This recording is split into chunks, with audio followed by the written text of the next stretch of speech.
have a pop bottle. It has aluminum foil balls inside.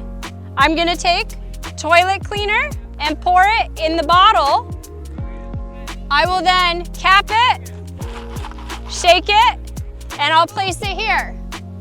We're gonna be looking for evidence of a chemical reaction. We could see a gas, we could see foaming, bubbling, a color change. So keep a careful eye on the bottle, all right? I see bubbling, I see foaming.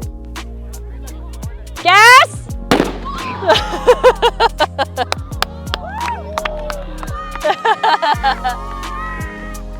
It could have some acid on it, but we have stuff to neutralize it all. That was a good one. That's a good bottle choice. So this is our bottle after our contained chemical reaction. Pretty impressive, right?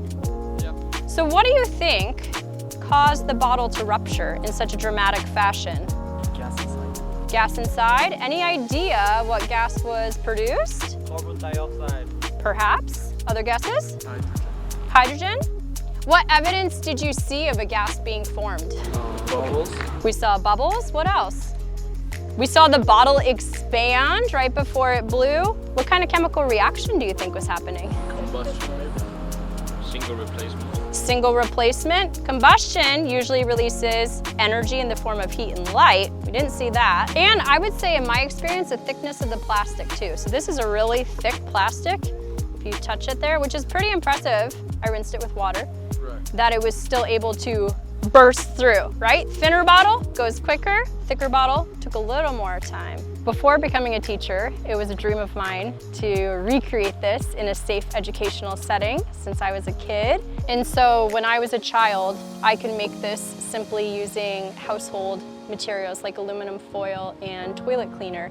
They've since changed the formulation of the toilet cleaner to make it safer because people were getting injured by this exact explosion here. In this unit, I'm trying to highlight the potential dangers of not having an education in chemistry, potentially mixing cleaners at home without knowledge of what could actually happen. So there's lots of potential dangerous reactions that can happen between things such as bleach, ammonium cleaning solution, stove cleaner, etc. And so this unit will culminate with them doing a project about the dangers of one of the cleaners in their actual homes and a potential chemical reaction that could happen with it.